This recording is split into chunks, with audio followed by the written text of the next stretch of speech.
سلام دوستان، به کانال ما خوش آمدید. ما امروز برای شما یپرک سرما آماده میکنیم که به برگ انگور تیار می شود.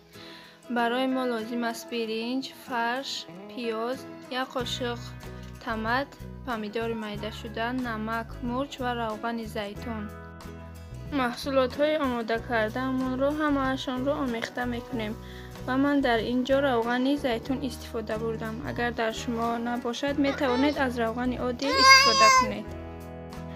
ما در اینجا برگ سلیانی را استفاده بردیم. خدا خواهد در ویدیوهای آینده برای شما طرز تیار کردن سلیانی برگ انگور را نشان می دهیم.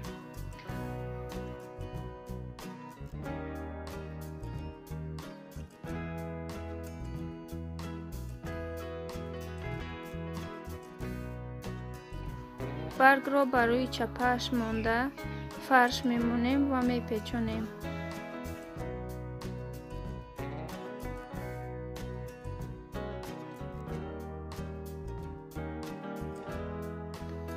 مستحکم پیچونید که در وقت جوشیدنش خونی نشود.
دلمه هایمان را پیچانده تیار کردیم و در کسترول اول برگ مانده دلمه های تیار شده را میچینیم.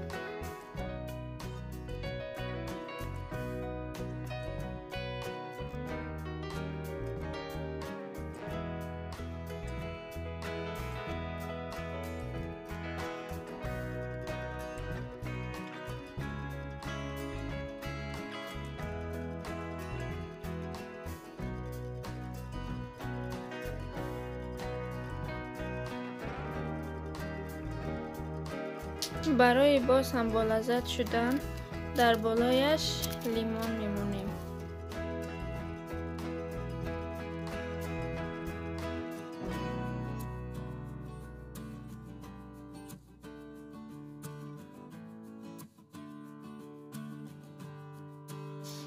کمی روغن و آب میریزیم.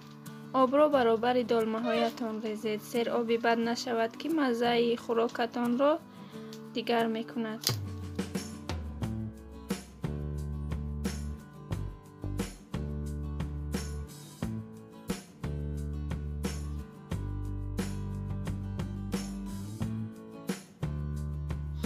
در بالای دلمه هایمان یک تلرکه برای دم خوردنش میمونیم و در گاز در آتش پست تا پختنش نگاه می داریم.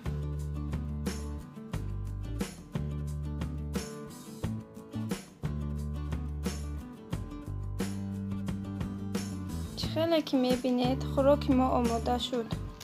با اشتیاق تام خداحافظ.